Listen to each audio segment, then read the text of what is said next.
शाखा क्रमांक की पूर्व नगरसेविका समृद्धि काते ने ज्येष्ठ नागरिक व घरेलू कामगार महिलाओं को छतरी वाटप की। आपको बता दें कि समृद्धि काते ने अपने वार्ड में शौचालय भी बनवाए हैं और जल्द ही हॉस्पिटल बनाने वाले हैं। इस काम में उनको चेंबूर के आमदार तुकाराम काते ने आश्वासन दिया है कि समृद्धि काते को जो भी मदद लगेगी वो वह करेंगे। आज समृद्धि गणेश काते हिच्या माध्यमातून आज सीनियर सिटीजन आणि ज्या घरोघरी काम करणाऱ्या ज्या महिला आहेत, ज्या गरजू आहेत, त्या गरजू महिलांसाठी आज छत्री वाटप करतायत आणि हा तिचा हर वर्षाचा कार्यक्रम आहे। हर वर्षाचा कार्यक्रम ती हा छत्री वाटप घेते आणि तिने हा कार्यक्रम घेतला आहे। त्याला मी शुभेच्छा देतो आणि ही बाळासाहेबांची शिकवण आहे। 80% समाजसेवा 20% राजकारण, त्यातलीच ही एक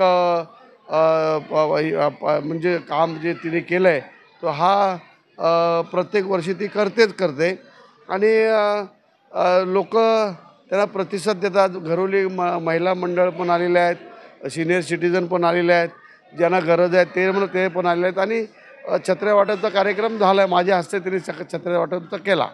हा आमचे वाघमारे, आमचे साळवे, सर्व वाकळे साहेब आमचे हे सर्व आज आले आहेत, त्यांना सर्वांना छत्र्यांचा वाटप केलेला आहे। मी तर म्हणेन की आमचा प्रयास असतो की ते 80% न करता 100% कसं करता येईल आणि कसं लोकांकरिता आपण उपयोगी होऊ शकतो त्याचाच प्रयत्न असतं।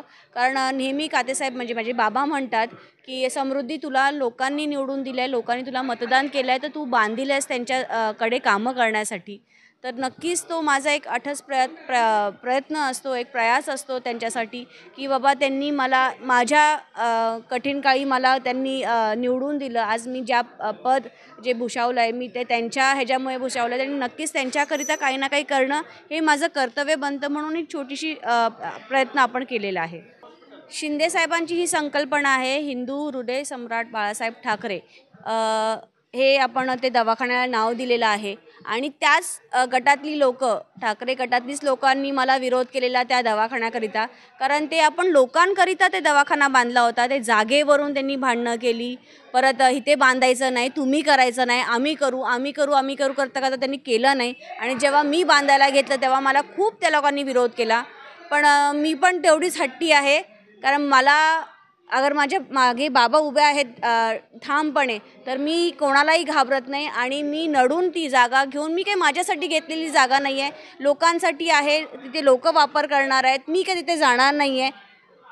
पण त्याचं मला मी जसं पहिला तुम्हाला सांगितलं की माझं देणं हे कर्तव्य बनतं, त्याकरिता मी ते लोकांकरिता बांधलेलं आहे आणि लोकांनी त्याचा उपयोग घ्यावा। कारण आता शताब्दीमध्ये तुम्ही बघायला गेलात तर डॉक्टर नसतात वेळेवरती, परत फॉर्म काढण्यासाठी लाईन असते, कुठून लोक येतात, ॲक्सिडेंटवाली पेशंट्स असतात, मग जिथे नॉर्मल ताप आणि सर्दी खोकल्यातली लोकं असतात त्यांना वेट करावं लागतं आणि ज्येष्ठ नागरिक माझ्या इथे भरपूर राहणारे आहेत, तर त्यांच्याकरिता मी सारखं एक प्रयत्न करतच असते।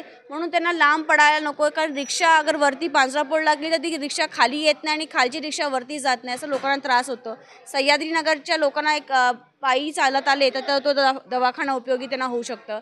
तिथे रक्त तपासणी वगैरे आणि वेगळ्या तपासण्या ज्या आहेत त्या फ्री ऑफ कॉस्ट साहेबांनी तिथे योजनेमधून आपण तिथे लोक बसवणार आहेत आणि त्याचा लाभ लोक घेणार आहेत।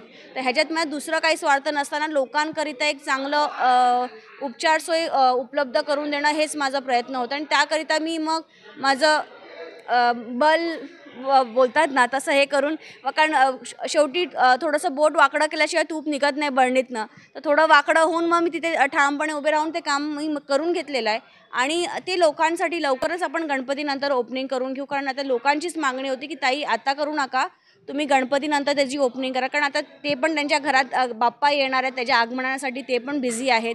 तर ते जसं त्यांच्या सांगण्यावरून आपण गणपतीनंतर त्याचंही लोकार्पण मोठ्या थाटामाटात करणार आहोत। आताही मी 21 बांधले आणि नंतर आता परत 3 बांधून घेतलेत. एक बोरबादेवीचं आहे, वाडोली गावातलं आहे आणि आता एक गणेशवाडीचं एक थोड्या दिवसात मी तेही ओपनिंग करते. त्याचं पेंटिंगचं काम थोडंसं पावसामुळे राहिलं होतं, तर तेही झालेलं आहे. तेही लोकांकरिता आपण दिलेलं आहे. कारण मी जेव्हा निवडून आले, आपण बघायला गेलो तर मी जेव्हा प्रचारामध्ये फिरत होते, तर लहान लहान मुलं रस्त्यावरती बसत होते, स्वच्छता नव्हती, लोकं ओपनली टॉयलेट यूज करत होते आणि जे जुने टॉयलेट होते ते खूप खराब कंडिशनमध्ये होते.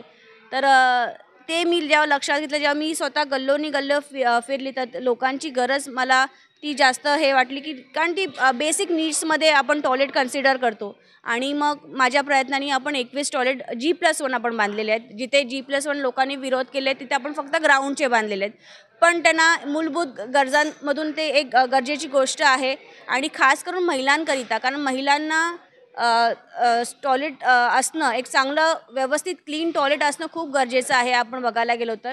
तर त्याच्याकरिता हा माझा प्रयत्न केलेला आहे मी. बाप्पाचा आशीर्वाद नेहमीच असतो आपल्यासोबत.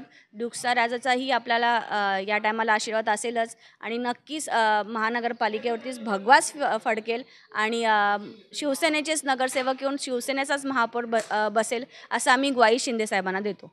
धन्यवाद. ते ते प्रत्येक वर्षी करतात, पण ह्या वर्षी जरा लेट झाले. त्याच्यामुळं काय तरी आता छान कार्यक्रम होतोय, त्याच्याबद्दल काही वादच नाही. आणि ते नेहमी करतात, काम बी करतात. छान वाटतं आम्हाला. ज्येष्ठ नागरिकसाठी चांगलंच आहे ना. त्याच्यात काय जवळची जवळ, आम्ही बी तिथंच राहतो. येणार ना, याच्या पुढे चांगलं होऊ दे आणि दुसऱ्या बी निवडणुकीला ते निवडून येऊ दे. दुसऱ्या वेळेस पण त्यांना तिकीट भेटणार आणि निवडून आणणार आम्ही. उनकी जैसी दुआ किसी से मिलेगी नहीं. बार बार हमारे दोस्त थे, उन्होंने सब मदद किया, उनके बहुत आभारी है. उनको शुभ शुभ विचार मेरे तरफ से भी और सब जनता की तरफ से भी. जरूर काते साहब का यहाँ सहयोग बहुत है और सहयोग काते साहब ने बनाया हॉस्पिटल, वो हम लोग के लिए, ज्येष्ठ नागरिक के लिए सब शुभ चीज जाहिर किया है और उनकी सुविधा पहले से है.